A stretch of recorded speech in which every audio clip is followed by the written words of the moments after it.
In the 15th and 16th centuries, the Ottoman Empire stood at the gates of Central Europe, its armies victorious, its logistics intact, its enemies fragmented. The Balkan kingdoms were broken. Hungary was exposed. Vienna was no longer unthinkable. And yet, again and again, the Ottomans stopped. They did not annihilate their enemies. They did not erase them from the map. They allowed weakened states to survive, fractured, exhausted, and permanently unstable. Why? Why would an empire at the height of its power refuse to finish the war? Why would commanders deliberately leave hostile regimes alive, knowing they could recover? And why did this decision, so counterintuitive, so dangerous, appear not once, but as a recurring strategic pattern?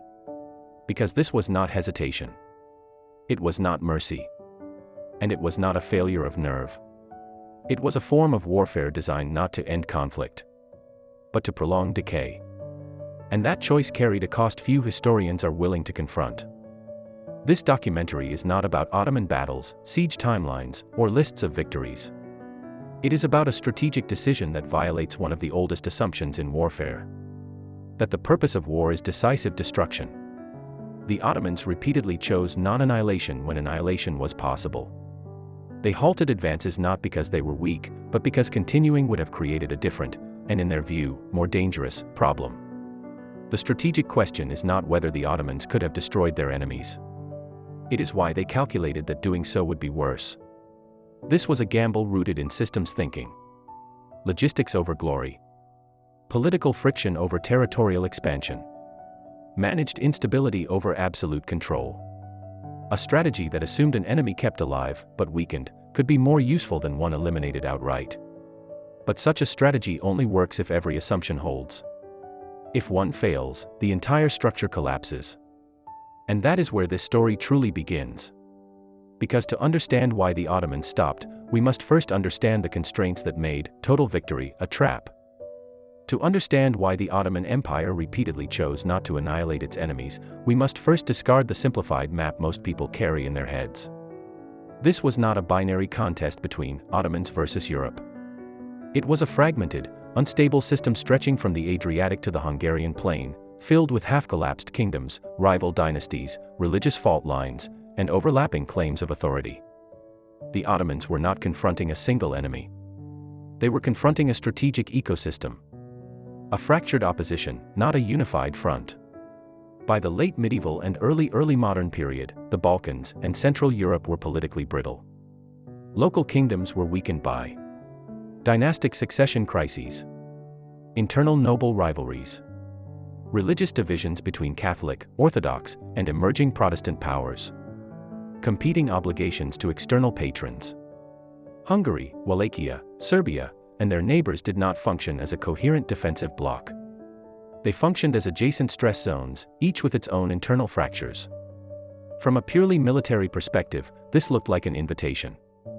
Fragmentation usually signals opportunity. It suggests that a decisive campaign could roll forward, collapsing resistance node by node. But fragmentation also produces something else: unpredictable cascades. Destroy one power center completely, and you do not get stability. You create a vacuum. And vacuums, in this system, were rarely neutral. The real adversary: distance and sustainment. The Ottoman heartland lay far from Central Europe. Every advance northward lengthened supply lines, stretched administrative control, and increased dependency on seasonal movement. This was not a modern army operating on permanent rail and industrial logistics. Campaigns were bounded by weather, harvest cycles, road conditions, animal endurance. Conquest beyond a certain depth did not increase power proportionally. It increased friction. Every additional province required garrisons, administrators, tax enforcement, conflict mediation. The Ottomans understood something that battlefield-focused histories often miss. Territory does not become power the moment it is conquered. It becomes a liability first. And in regions with strong local identities and foreign religious alignment, that liability matured slowly, often violently. Political ceilings, not military ones. Militarily, Ottoman forces were capable of sustained offensive operations. Politically, however, expansion faced ceilings. A fully conquered Central European territory would not exist in isolation. It would immediately attract attention from the Habsburgs, the papacy, rival Muslim powers watching imperial overextension. Total victory would not end conflict. It would reframe it at a higher level, drawing in actors with deeper resources and longer strategic horizons. In other words, annihilation risked escalation. Partial dominance did not. Allowing weakened states to survive created buffers. Zones that absorbed pressure, delayed coalition formation, and fragmented response. From Istanbul, a semi-independent, unstable neighbor was often preferable to a fully occupied province that triggered continental resistance. The hidden danger of success. Complete military success carries a paradox. It removes the constraints that previously limited your behavior. As long as an enemy exists, strategy remains cautious. Once an enemy is erased, hubris enters the system. Ottoman decision-makers were acutely aware of this risk. Rapid expansion had already created internal strains. Competition among elites. Administrative overload. Disputes over spoils and appointments. Each new conquest intensified these tensions. A campaign that stopped short. That achieved dominance without total absorption. Kept internal equilibrium intact. Victory was calibrated, not maximized. Time as a strategic resource. Perhaps the most underappreciated constraint was time. Ottoman leadership did not think in campaign cycles alone. They thought in generational arcs. A weakened enemy forced to rebuild institutions, suppress internal dissent, negotiate legitimacy. Was an enemy investing time inward, not outward? Time spent stabilizing was time not spent coordinating alliances. As long as neighboring states remained in recovery mode, the Ottomans controlled the tempo. Decisive annihilation would have reset the clock, inviting immediate, focused resistance from larger powers. The enemy's blind spot. From the perspective of European powers, the Ottomans appeared inconsistent. Why stop when victory was near? Why withdraw instead of consolidate? This behavior was often interpreted as indecision, overextension fears, internal weakness. What opponents failed to see was that they were being left alive on purpose. The Ottomans were not reacting to enemy behavior. They were shaping it. A weakened but sovereign state behaves differently from an occupied one. It polices itself. It taxes itself. It suppresses rebellion internally. All without costing the empire manpower. From a systems perspective, this was efficient. From a moral perspective, it was deeply unsettling.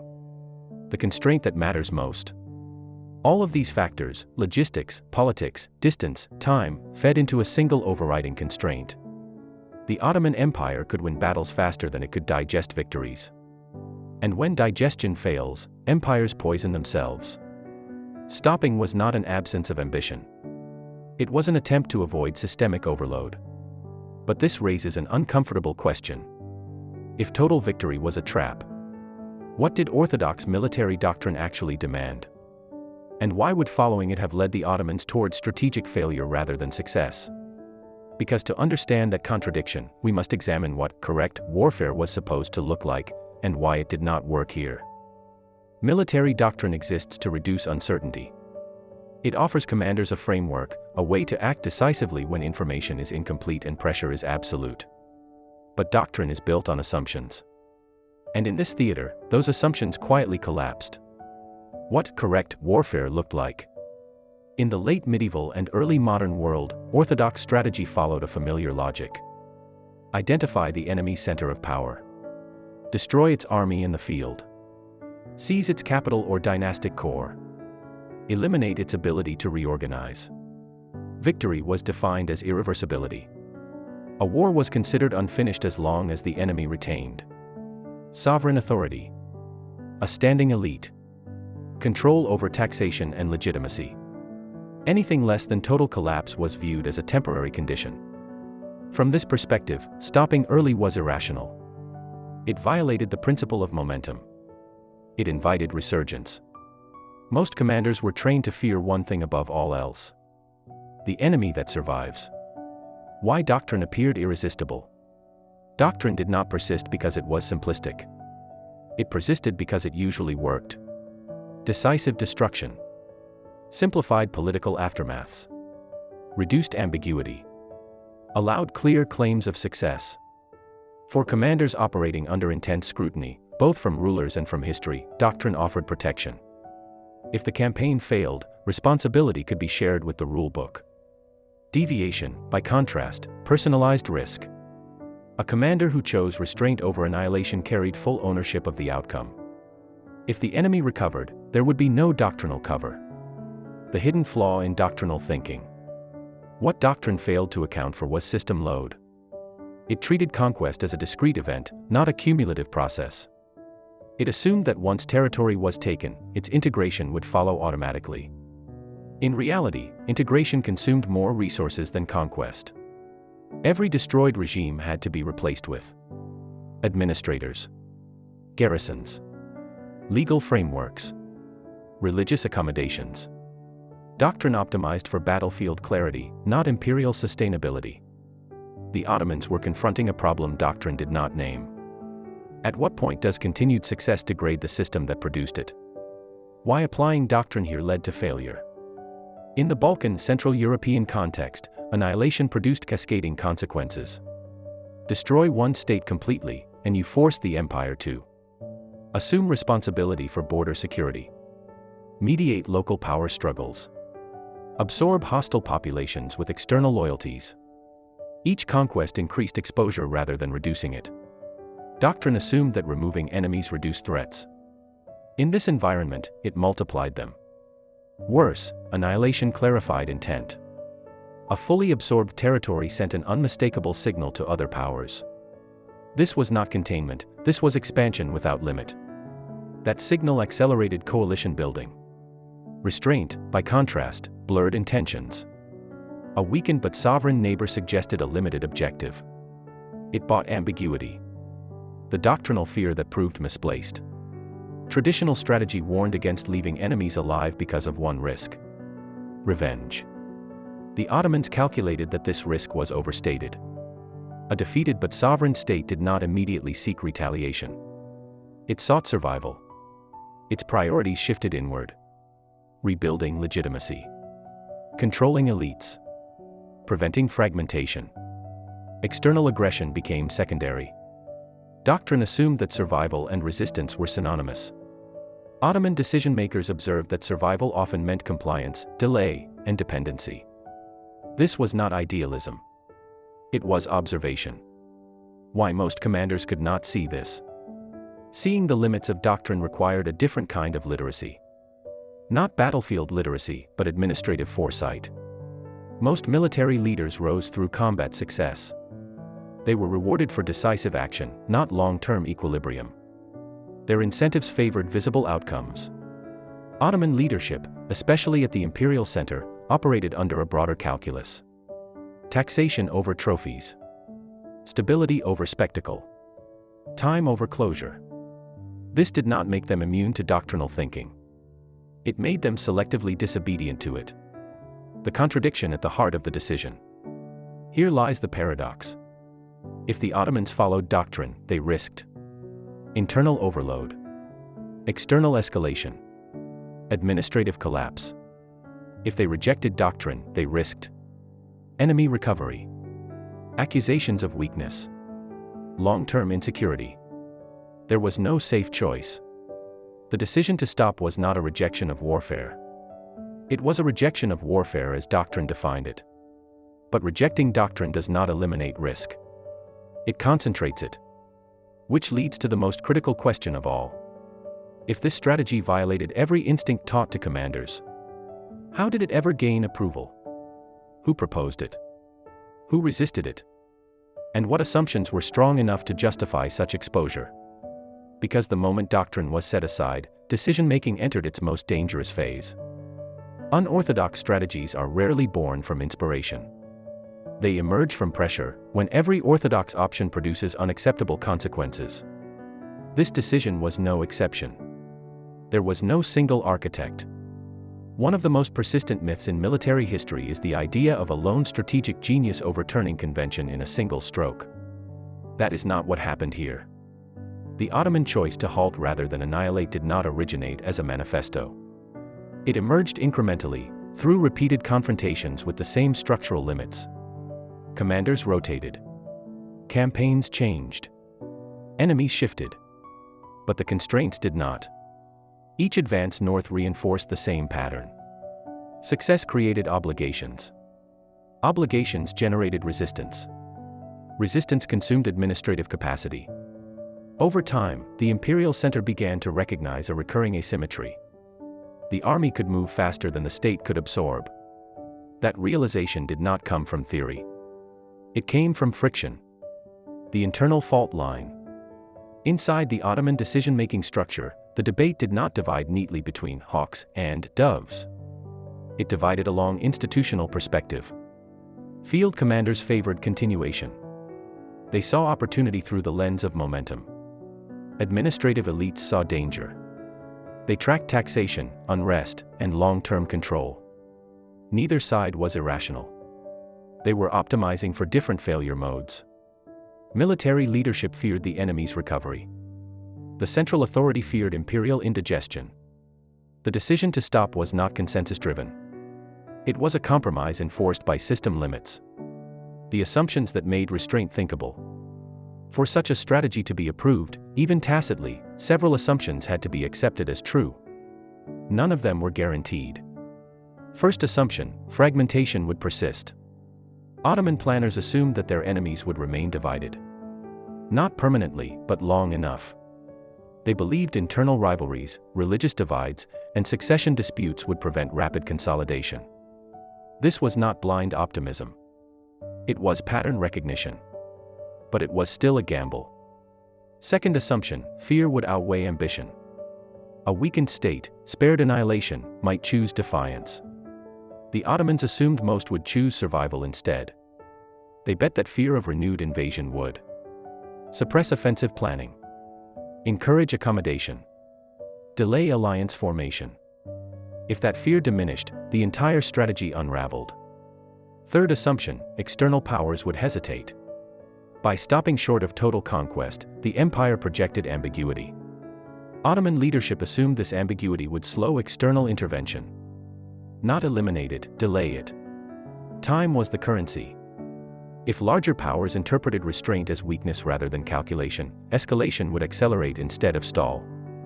This assumption was the most fragile. What this strategy was actually targeting. Despite appearances, this was not a strategy aimed primarily at territory. It was aimed at behavior. The objective was to shape how neighboring states acted over time.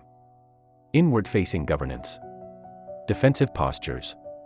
Reactive diplomacy. The Ottomans were not trying to eliminate enemies. They were trying to fix them in a position. A position where rebuilding consumed resources. Legitimacy crises distracted leadership. Autonomy existed, but initiative did not. This required a precise balance. Too much pressure, and the enemy collapses, forcing absorption. Too little, and the enemy recovers, reorients, and resists. The decision to stop was not a retreat. It was calibration. Why this was strategically reckless?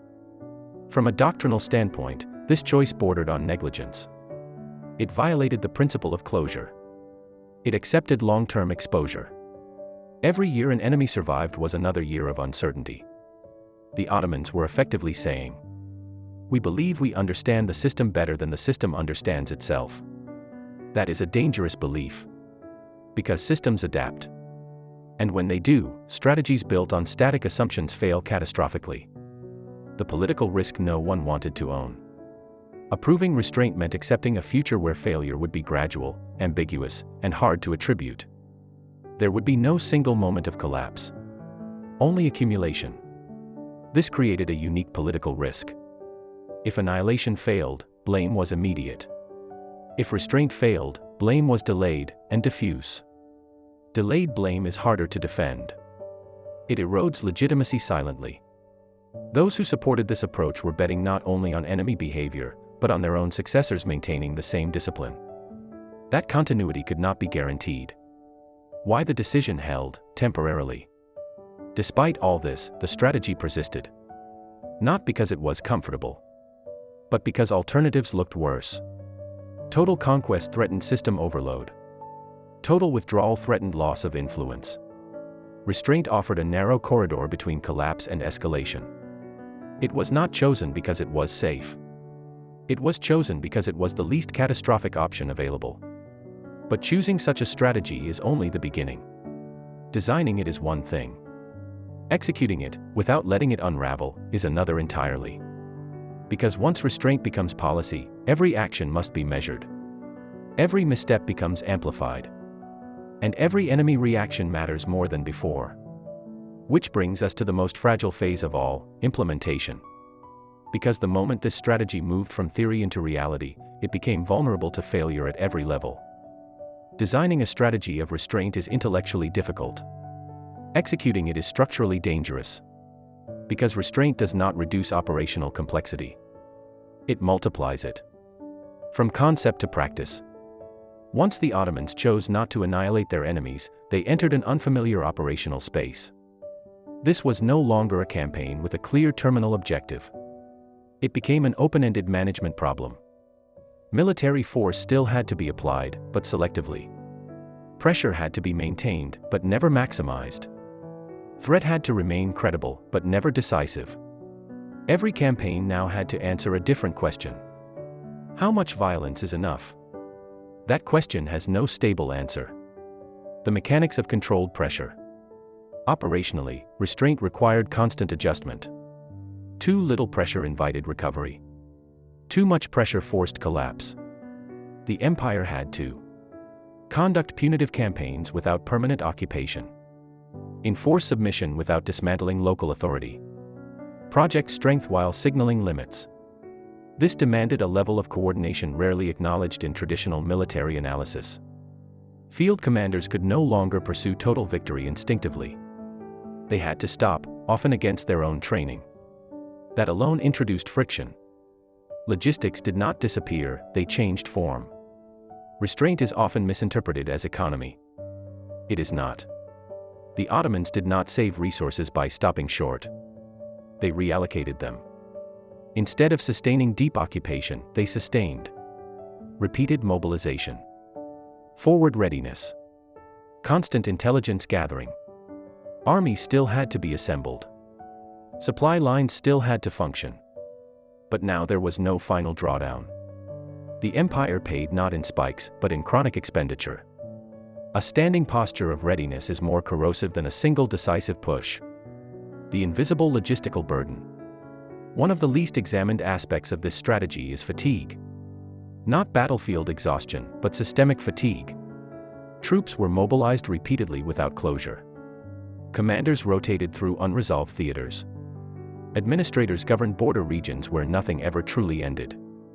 There was Northwest Victory Parade. No clear demobilization point. Over time, this eroded discipline. Restraint demands patience. Armies are not built for patience. The risk of miscalculation. In a doctrine of annihilation, mistakes are often absorbed by momentum. In a doctrine of restraint, mistakes accumulate. A single misjudgment. One campaign that pushes too far or pulls back too early can shift the entire balance. If a local ruler collapses unexpectedly, the Ottomans must decide. Absorb territory they did not plan to govern, or allow chaos to spread along their border.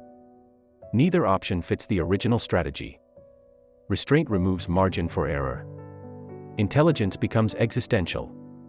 In this system, intelligence is no longer supportive. It is decisive. The empire must constantly assess how close an enemy is to recovery, whether alliances are forming, when fear is turning into resolve. But intelligence is never complete. Signals arrive late. Intentions are ambiguous. Local actors manipulate information. A strategy that depends on precise calibration is dangerously exposed to noise. Micro-twist, the danger of success. Ironically, the strategy was most vulnerable when it appeared to work. A weakened enemy that stabilizes internally can become quietly resilient. Reforms begin. Institutions consolidate. External diplomacy resumes. From the Ottoman perspective, everything still looks calm. But calm is not submission. It is preparation. Restraint can lull decision-makers into mistaking silence for compliance. Micro-twist, internal incentives break alignment. Another destabilizing factor was incentive misalignment. Field commanders were rewarded for visible success. Restraint produced ambiguous outcomes. This created pressure to exaggerate threats, justify renewed campaigns, push beyond intended limits. Each such deviation chipped away at the strategy's coherence. A doctrine that relies on discipline must constantly fight the incentives of those tasked with executing it. The structural contradiction. At its core, this strategy asked the empire to behave against its own nature. Empires expand. They consolidate. They seek closure. Restraint demanded perpetual incompletion. That is not a stable equilibrium. The Ottomans were attempting to hold a system at a precise level of instability. Unstable enough to suppress opposition. Stable enough to avoid absorption. This is extraordinarily hard to maintain over decades. The quiet accumulation of risk. None of these risks caused immediate failure. That is precisely why they were dangerous. There was no single moment of collapse. Only gradual erosion. Each campaign adjusted slightly too far. Each intelligence estimate carried a margin of error. Each internal compromise diluted discipline. Over time, the system drifted. And when drift occurs in a strategy built on calibration, recovery is not simple. Because the moment the balance breaks, it breaks fast. Which leads to the final question of execution. How did the enemy respond? Not how they fought, but how they misread what was happening. Because this strategy only worked as long as opponents misunderstood it. The success of a strategy of restraint depends on a single, fragile condition. The enemy must interpret restraint incorrectly. If they see it for what it is, the strategy collapses. For a long time, they did not. What the enemy thought they were seeing. From the perspective of Balkan and Central European powers, Ottoman behavior appeared inconsistent. Campaigns were devastating, but incomplete. Victories were decisive, but not final. Pressure arrived, then receded. To many observers, this looked like limitation. They interpreted Ottoman pauses as logistical exhaustion, political distraction, internal instability, overextension.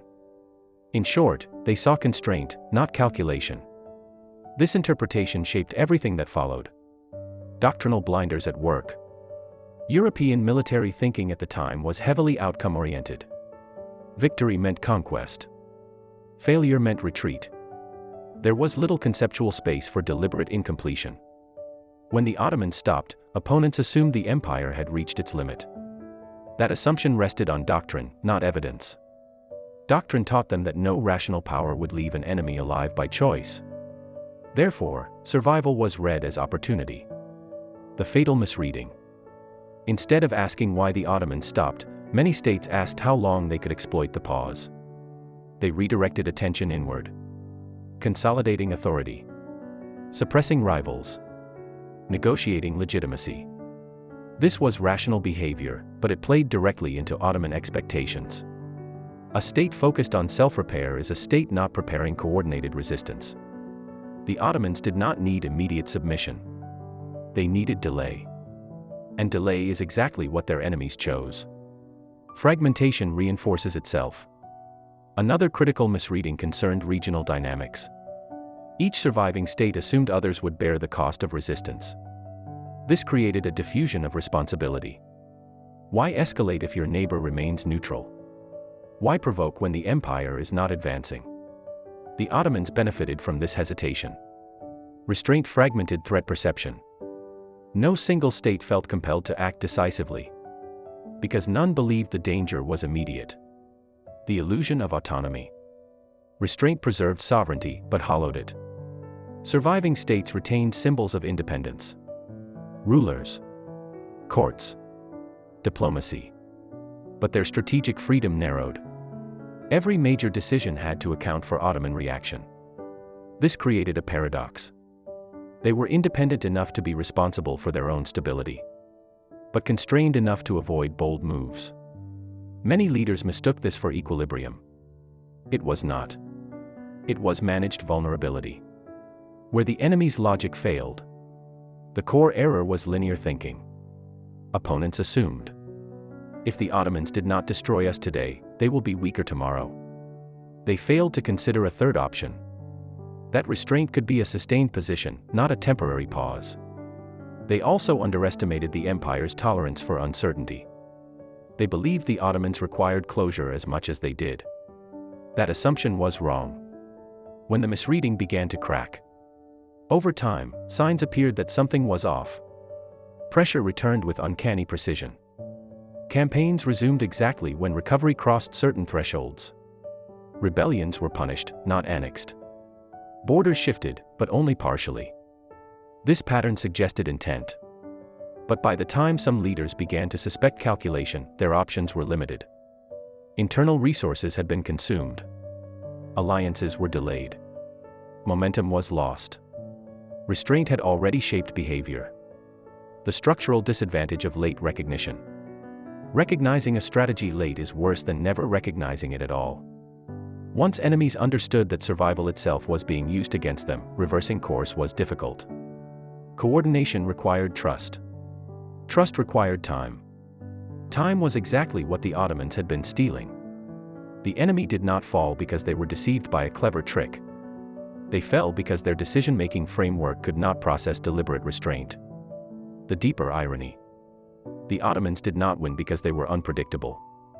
They won because they were predictable in a way doctrine could not interpret. They applied pressure consistently, but stopped short consistently. Consistency without closure is destabilizing. It keeps opponents guessing without giving them a clear threshold to respond to. But this advantage was temporary. No misreading lasts forever. As generations passed, as institutions adapted, as information circulated, the fog lifted. Eventually, restraint was no longer mistaken for weakness. It was recognized as control. And once recognized, it provoked a different response. One that no longer played into Ottoman assumptions. Which brings us to the unavoidable reckoning. Because every strategy that manipulates decay eventually has to face its consequences. And the price of prolonging instability is never paid only by the enemy. Measured purely by short-term outcomes, the strategy appeared to work. The Ottoman Empire avoided overextension. It delayed large-scale coalition responses. It preserved flexibility while maintaining dominance along its frontiers. But strategy cannot be judged only by what it prevents. It must also be judged by what it creates over time. And over time, this strategy generated costs that were neither immediate nor evenly distributed. The visible outcome. In the near term, restraint achieved its core objectives. Neighboring states remained divided. No unified counterweight emerged quickly. Ottoman forces retained the initiative, choosing when and where to apply pressure. From a distance, this looked like control. But control achieved through prolonged instability is fundamentally different from control achieved through consolidation. One produces order. The other produces managed disorder. And disorder has a habit of spreading inward. The human cost, conflict without resolution. For populations living in these buffer zones, restraint did not mean peace. It meant uncertainty. Wars did not end. They paused. Raids, reprisals, and punitive campaigns recurred. Authority shifted without stabilizing. Generations lived under the assumption that violence could return at any moment. Because it often did. This kind of conflict does not produce dramatic casualty spikes. It produces persistent attrition. Families displaced repeatedly. Economies unable to recover fully. Local elites locked in cycles of dependency and fear. The empire did not absorb these populations. But it also did not release them from war. The logistical cost, readiness without relief. A strategy of restraint demands constant readiness. For the Ottomans, this meant maintaining forces near borders indefinitely. Funding repeated mobilizations. Sustaining intelligence networks without pause. There was no demobilization dividend. Resources were not exhausted in one decisive push, but drained slowly. This type of expenditure is harder to justify, harder to measure, and harder to reform. Because it never feels urgent. It simply never ends. The political cost, ambiguity becomes liability. Initially, ambiguity was an asset. It delayed external intervention. It softened perceptions of imperial ambition. But over time, ambiguity became difficult to sustain. As restraint repeated itself, patterns emerged. External powers began to recognize that survival was conditional. That sovereignty existed, but under constraint. Once this logic became clear, restraint no longer reduced escalation risk. It invited coordination. The very states that had once hesitated now had a shared understanding of the threat. Ambiguity works only while it confuses. Once it clarifies, it unites opposition. The internal cost, discipline under erosion. Perhaps the most dangerous cost was internal. This strategy required sustained discipline across generations of leadership. But empires do not renew incentives automatically. Field commanders still sought decisive victories. Administrators still feared disorder. Political elites still competed for influence. Over time, alignment frayed. Some campaigns pushed too far. Others pulled back too early. The coherent logic of restraint fragmented into inconsistent practice. And inconsistency is fatal to strategies built on calibration. The psychological cost, leadership without closure. For those at the center of decision-making, restraint imposed a unique burden. There was no final victory to secure legitimacy. No moment when risk could be declared resolved. Every decision carried forward uncertainty. Was the enemy still weak enough? Had fear turned into planning? Was this pause still calculated, or had it become habit? This kind of leadership is exhausting. It demands constant vigilance without reward. And vigilance, when sustained too long, gives way to either complacency or overreaction. Both are dangerous. If the strategy had failed outright, it is important to confront the counterfactual. Had a single assumption collapsed early? Had an enemy consolidated faster than expected? Had an external power intervened sooner? Had internal discipline broken decisively? The consequences would have been severe. The empire would have faced a recovered enemy without having eliminated them. Delayed consolidation without having secured territory. Escalation without preparation. Restraint concentrates risk. When it fails asymmetrically. The delayed reckoning. In the long arc of history, the Ottoman Empire did not collapse because it practiced restraint. But restraint contributed to a strategic environment where enemies learned to adapt. Coalitions became more sophisticated. Internal flexibility eroded. What began as a method of avoiding overreach gradually limited the empire's ability to respond decisively when conditions changed. The strategy did not cause decline. But it shaped the form that decline took. Gradual. Contested. Prolonged. The uncomfortable conclusion. This strategy cannot be categorized as success or failure in simple terms. It succeeded at what it aimed to do, temporarily. But it did so by trading short-term stability for long-term entanglement. It avoided collapse by postponing resolution. And postponement is not neutral. It accumulates interest. Which brings us to the final task. Not to judge the Ottomans, but to understand what this strategy actually teaches us about power, control, and the danger of managing decay. Because the real lesson of this strategy lies not in what it achieved, but in what it reveals about the limits of strategic restraint. At first glance, the Ottoman choice not to annihilate its enemies looks like a historical curiosity. A deviation. An anomaly. It was neither. This strategy was not about mercy, hesitation, or missed opportunity. It was about a different definition of control. This was not a war strategy. It was a system strategy. Most military doctrines treat war as a problem to be solved. Victory is the solution. Defeat is the failure. The Ottoman approach treated war as a condition to be managed. The objective was not resolution. It was regulation. Enemies were not variables to eliminate.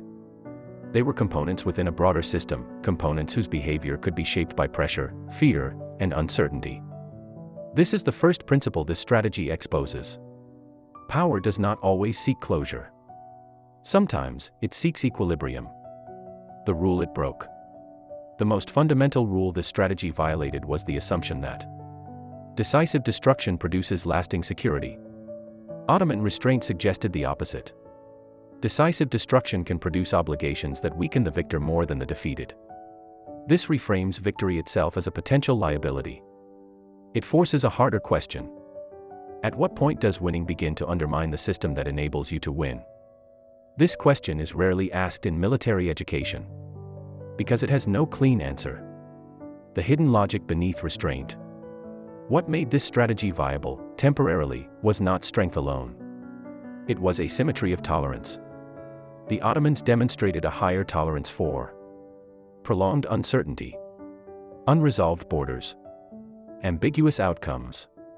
Their opponents sought clarity, finality, stability through resolution. This asymmetry created advantage. Restraint works when one side is willing to live with risk longer than the other. But this is not a permanent advantage. Why this strategy is so difficult to replicate? On paper, restraint looks elegant. In practice, it is brutal. To sustain it, a power must possess centralized authority strong enough to suppress internal dissent, administrative capacity to monitor slow-moving threats, political culture that accepts delayed outcomes. Most states lack at least one of these. Restraint demands discipline without reward. That is an unnatural posture for most political systems. This is why the strategy appears rarely and collapses easily. The moral discomfort it creates. There is a reason historians often avoid framing this as deliberate design. Because it forces an uncomfortable realization. This strategy prolonged suffering intentionally. It did not end wars. It kept them unresolved. Stability was achieved not by peace, but by managed vulnerability. This complicates any attempt to portray it as enlightened or humane. It was efficient. It was calculated. And it was cold. The strategic paradox at its core.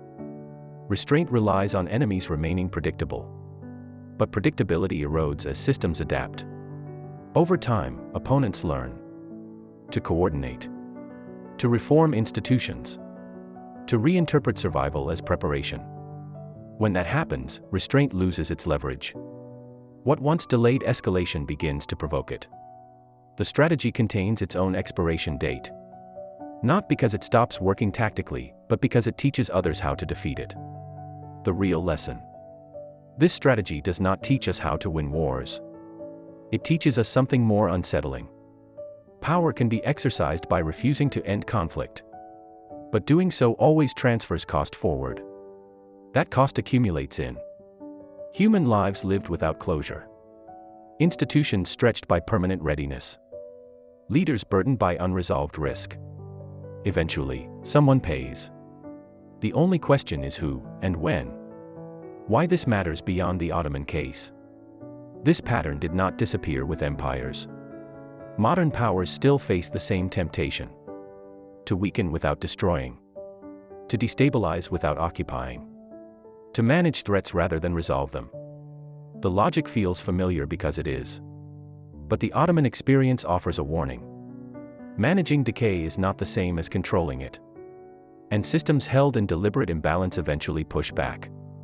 Which brings us to the final closing thought. The Ottoman Empire did not fail because it refused to annihilate its enemies. It survived, longer than many of its rivals, precisely because it understood the danger of winning too much, too fast. But survival achieved through restraint is not the same as stability achieved through resolution. By choosing not to finish wars, the empire postponed decisions that could not be postponed forever. Every enemy left alive carried forward uncertainty. Every border left unresolved demanded vigilance. Every pause required justification. For a time, this worked. Because the Ottomans were willing to accept what others could not. Unfinished outcomes, blurred victories, and permanent risk. But history does not reward tolerance indefinitely. Eventually, the environment changes. Opponents adapt. Internal discipline weakens. Ambiguity hardens into opposition. At that point, restraint stops being strategy and becomes inertia. This is the final, uncomfortable truth of this case. There are moments when not finishing the war is the most dangerous decision of all. Not because it is weak, but because it demands perfection over time. And no system, imperial or modern, can sustain perfection indefinitely. Power that manages decay must eventually confront it.